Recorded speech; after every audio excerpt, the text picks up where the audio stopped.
head, do anything to survive. I was not indecently dressed. What if I was not able to escape? I won't stand here and be telling this kind of story. So I think we need not the girls. They need to teach these young men when they are growing up all these things. How to behave. Apart from that, not dressing, not being. Let me tell you, the society matters a lot in Hamburg, because I stayed in Hamburg. When there was complete lockdown, a case of rape was reported in Hamburg. Now, and when they find out, they say, it was because the what do they call, prostitute station, that is, we call the sex center, commercial sex center, was locked. So then I said, okay, it may be as a result of the sex center being locked. That is why guys are now raping ladies, because they have wear. So immediately what the Hamburg government did, they now said, okay, let them open the sex center. But the ladies must wear masks, because I read some of the law. The ladies must wear masks. The guy going there for sex must wear masks. Now, this is in Nigeria. Can I just ask you a question? Yes. The analogy you're sharing is that because there's a lockdown, yes, the commercial hotels are locked as well. Yes. A woman, women are now they're not prone. Yes, they're not prone to rape. She's to be raped. Is no, that what you're she's saying? not supposed to be raped. But these guys now, they find out that may be because if, for instance, there is an avenue, that place is open. Maybe that person might not have done it. So it must have. So the government, in our wisdom, decided to say, okay, let's open. Now look at Nigeria now. If you check out some of the Nigeria cases that have been dropped, some of them will tell you they committed the act under drugs. They were under drugs when they committed the act. Why some? I have seen 90 years, 80 years. All these are problems of the society. The society, you can never take away crime from a society as far as we're on this planet Earth. Why but you can mitigate it. Society? It is an individual person. You have to look at it. No, it is the society. The society, because of what? We are lag behind in everything. Okay. Now, what if I was almost raped? Will I say that guy is society? No, what I mean by the society, I mean by the society in terms of living. Now, listen, so like I said earlier, there is no excuse for that. In Nigeria, yes, we are religious. So I think the solution to all this problem is government still need to work with our religious leader.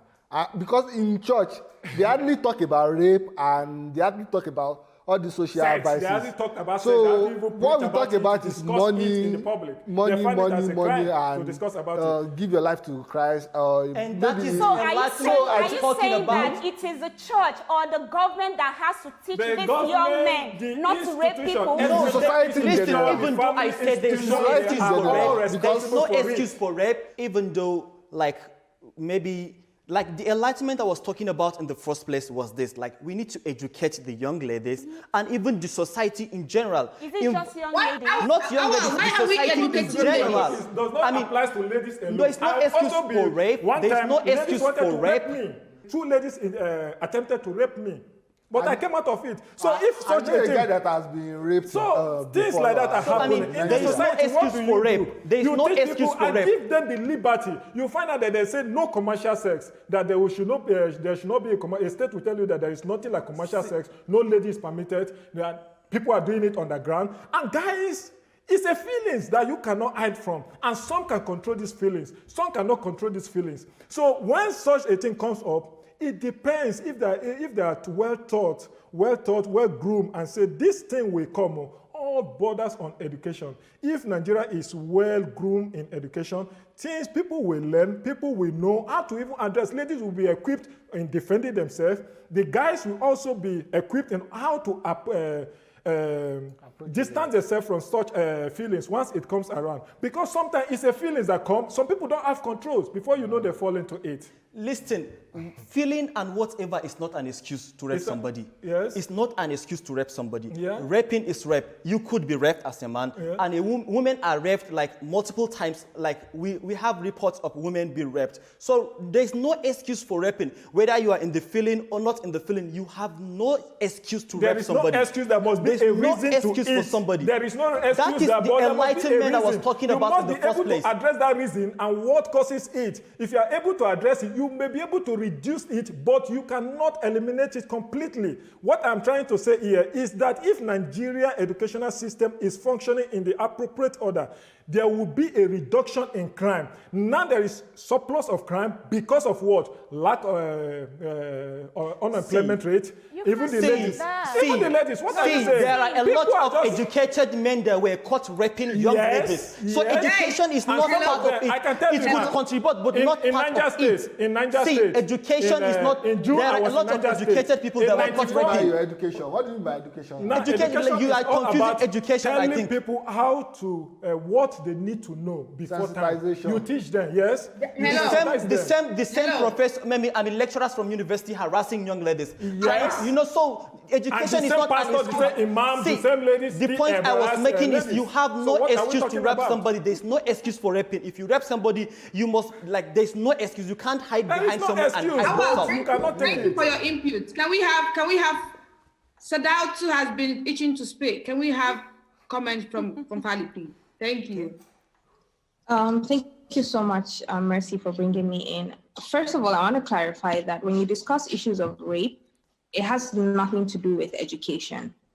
We have to get that out of this conversation. It's an issue of morality and how we think as individuals. And it's critical to recognize that some of these rapists are sick. They are actually sick, mentally sick, and they also need help. So the perspective or the conversation that it is a feeling and we should take care of it does not even arise. And you can't comfortably say that the ladies need to be trained. Ladies need to be trained in what exactly? So this goes back to what I was referencing earlier. It's a conversation of the values and morality that we have as individuals, irrespective of the education that we have. Education is just a pathway. It's not a solution to all of our challenges, of all of our problems as human beings. So it will be irresponsible for us, and I think even unfair on our society and our ladies to focus on saying ladies should be educated or should be better focused on how to dress amongst other things, and men have feelings. And specifically to mention, I think our target should be now, how do we ensure all of these rape cases, now that we have the legal framework to challenge it, do not end up as hashtags or just mere conversations? Because this conversation line about, oh, there are mere feelings that men have, of course, would almost make the issues seem irrelevant, not only to society, but even more irrelevant to the prosecuting officers who have a responsibility to ensure that our rights and safety in the society is protected.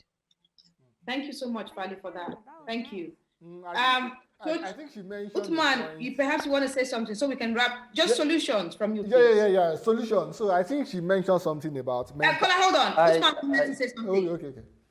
I think one of the solutions in the first place to combat the issue of rape in our society is for us to go back to the religious institution, and then again to the family specifically. Like one of the sisters in the studio had rightly pointed out, how her mom or parent used to tell her that when a woman is touched, she gets pregnant. That culture of orientation, even though it's not the right thing, like it's not the real fact, but then it will build that consciousness in her to know that this is issues that has to deal with her sensitivity and future. The family has a long road to play, as well as the religious institution. We need to have a rethink on the mindset about rape. Rape culture is a mindset. Rape culture, we are what we think. A PhD holder can rape a girl of 6, 7, and to me, that is madness. So you must be psychologically imbalanced for you to do that. So to hold an argument that education has to be given priority in order to combat rape, I think the society and the whole world had gotten enough education, if education is really something that is going to help us in curbing the issue of rape in the society. The society is enough. Because if you look at our society right now, the society are even facing more ills than before when education was not that well known. And everybody can agree with that. So what we should be looking at is the religious institution, because these guys have a lot of activities in shaping public opinions. They have a lot of followers who believes in them, whether true or false, they believe in them. The family also has a lot. Your child will most likely to believe you when you are lying. So whatever you tell her, she's going to believe you. So that orientation must have to start from the family and the religious institution. Thank you so much.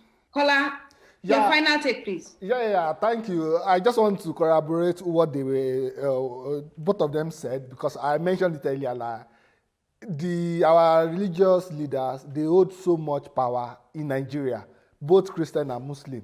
And if government can work with them in terms of orientating the society, in terms of morally, what is acceptable in the society, what is not, another. But if you look at Nigeria now, I'm a Christian, so what an average church preaches is prosperity, prosperity, prosperity, because that is our number one problem in Nigeria. We are so poor. So that's that about religious side. And the other side about mental health. Mental health is when I was in Nigeria, I've never thought about mental health, but during this COVID, I knew what was mental health, or what is called mental health, because of when the COVID just started. But back in Nigeria, I wouldn't consider myself saying I'm mentally challenged because of COVID, because when the COVID started, the news just bombarded us like, am I going to have COVID?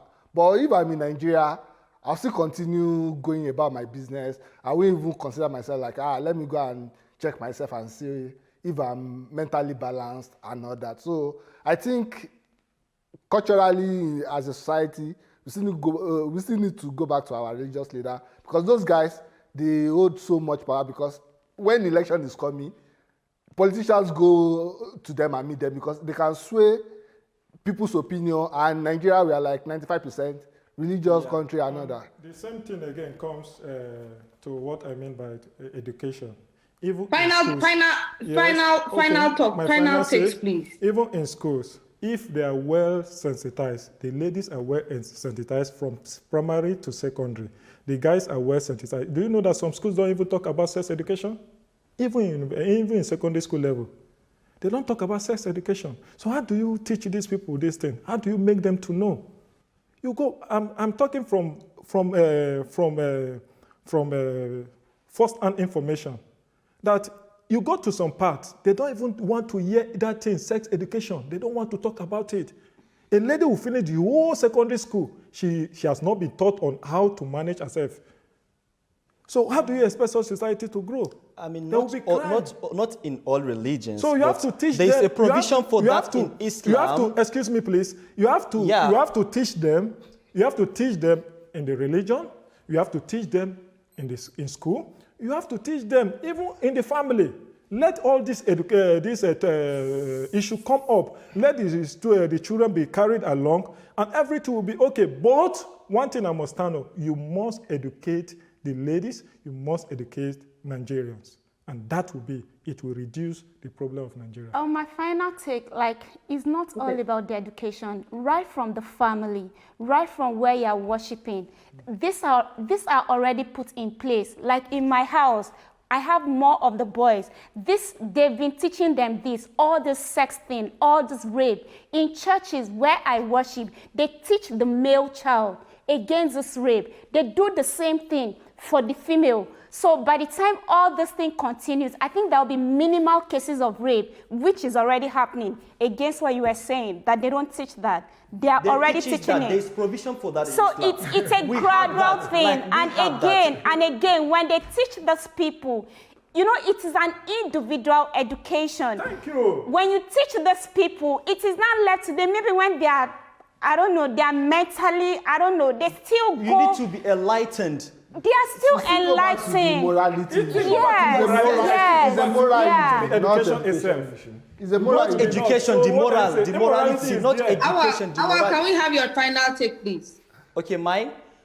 I think if we should go back to the religious belief, I'm a Muslim, and I keep saying it, we have a way we teach the upcoming generation, starting from, let's say, with each year, like from 5 years, 6 years, we have how we impart the knowledge of how to take care of self. Like, for example, the first time you experience your period as a lady, not even before that, we have a way where we educate them on how to take care of themselves. Not only the ladies, even the boys, like what you should do in this step. If you experience this is what you should do. So I think we have that in Islam. Yes. We need to carry the religion and the religious people. We're talking about real life. I'm telling you, we have that. We have that. I'm telling you, we have. You cannot tell us that this is it. When you go to the far north, people are being oppressed. Ladies are being oppressed. Ladies do not have the right. They don't we have go to it school. in Islam is the truth. I am saying we have it in Islam. The end product is marriage. All I am saying is we have it in the religion. And from the north, you have a system where you tell you that the lady product is marriage. So what do you expect? Then we know what you are just. Can we have your final thoughts, please? Final thoughts. Thank you so much, Mercy, for convening this conversation. I think as we move forward as a nation and as young people, we must recognize that our education only gives us more access. It doesn't define who we are. It doesn't take us away from the challenges that are within our society. And specifically when it comes to issues on rape and sexual and gender-based violence, our issue of rape is a persistent problem within our society, and those who are responsible for this act within society must be held accountable. Otherwise, we will keep pushing it as a cultural issue, amongst other things. And then finally, when it comes to the status of women in our society, I think as a country, Nigeria can do better in terms of the engagement and inclusion of women, not only in the decision-making processes, but also in how the affairs of the home are run, because it is at that point that we'll begin to change the mindset and the moral values that of young men and the young people we're raising, for the girls to understand that they have an equal footing in society, and also for the men and boys to understand that the woman is not below you, but an equal member of the home and an equal member of the society with you, who based on her rights, her intelligence, is able to achieve anything equally with you. Thank you. Thank you so much, Sadatu. I want to say thank you to Pius Ibrahim Onoja, who came in all the way from Hamburg. Abubakar Mohammed, thank you so much. Abubakar Bello. Kola Akintola. Thank you. A big thank you to you for your insight and, of course, your argument as well. Victoria Essien, you are brilliant as well. Thank you so much. Mr. Uthman Tochukwu, are you in Abuja? Abuja. I'm in Abuja. Okay. Yeah, I'm in Abuja. I'm in All Abuja. the way from Abuja. Thank you so much. And Fali Hamo Saadatu. Thank you. All the way from Abuja as well. Thank you so much for joining us. And thanks to our viewers for tuning in. We'll see you again next time. My name is Mercy Abang from Berlin. We're wrapping this up now. Bye-bye.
My name is Tunji Aziz, and here is my good old days story.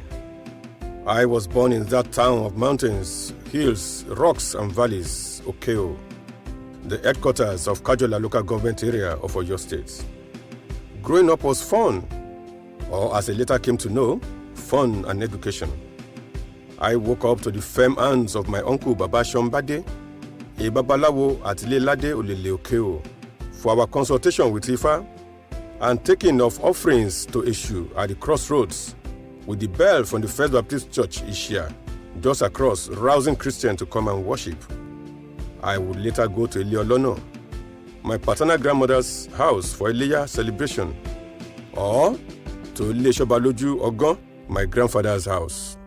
I remember going to church with my uncles, Boda Shola, Boda Bimpe, and may his soul rest in peace, Boda Raphael. I remember how we sang at Ikore after a huge bowl of rice and stew, which was a rare delicacy at that time. Dawo, dawo, dawo sile Oluwa. Dawo, dawo, dawo sile Oluwa. Owo iresi, kó bá rẹsì lọ. Dawo sile Oluwa. I enjoyed every bit of the annual Egungun festival. The fear created by Olugbojo, Shambeleke, Ogbongbon, Onpepe, just as I was infatuated by the gentle dance steps of Babalago and Egun Mokoko. I waited eagerly for Odunfa or Ifa festival. I loved the Egungun festival more because of the mesmerizing costumes and guttural voices of the Egungun and the surplus supply of Ole. Moin moin. Yes, Ole was to Egungun festival what rice and chicken is to Christmas and ram meat is to Ileya or Idi Kabir. I remember how we sang in mockery of those playful Egungun Paka, and how we teased them and ran when they chased us with their long whips. What am I driving out with my story? There was palpable love, understanding and tolerance between all the religions and their worshippers. Those good old days taught me that we could all live in peace, love and understanding. Those good old days shaped my life to accommodate and love and respect everyone, irrespective of their backgrounds. Today I marvel at the distrust, killings, segregation in the name of religion, and I ask, can we go back to the good old days when everyone worshiped God as He appeared to them? Can we be as tolerant as we were in the good old days? Our children deserve a better tomorrow, a future where what matters is our common humanity and not our religion, ethnicity, or class. We can make it happen. We can change the narrative by taking steps to build a better future for our children. Our children deserve a better and brighter tomorrow, not a reflection of the good old days. I am joining Shemore in this collective drive towards a greater tomorrow. Thank you.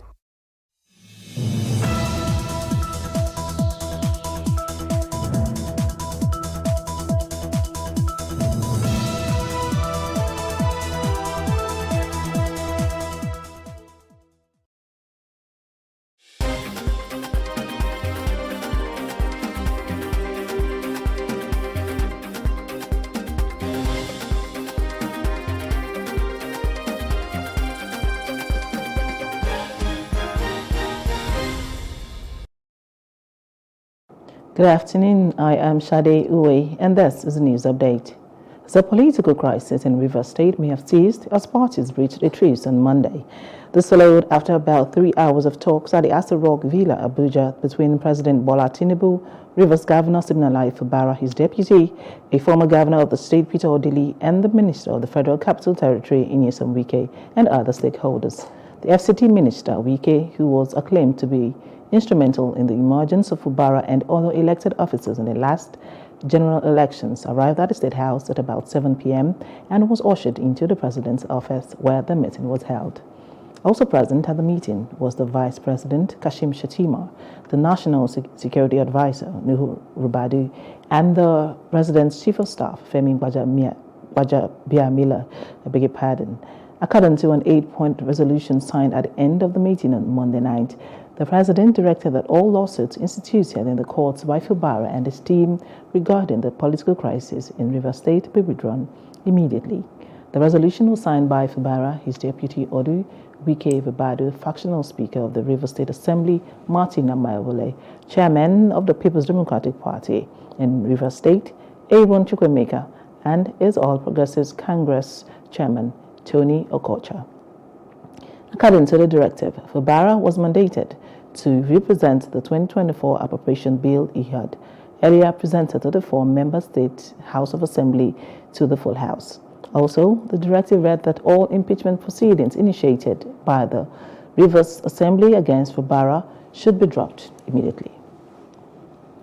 President Bola Tinubu has warned the board of the Nigerian National Petroleum Company Limited, NNPCL, that non-performance will not be tolerated. The president, who inaugurated the board of the NNPCL at the State House on Monday, also warned that conduct suggesting a sense of entitlement will not be tolerated. The members of cabinet and your good self should sit as a team and look at what can we do differently. There's so many ways to skin a cat. What can we do differently to bring up profitability, production, high level, and good governance, which is the key performance indicator? It is all in your hands.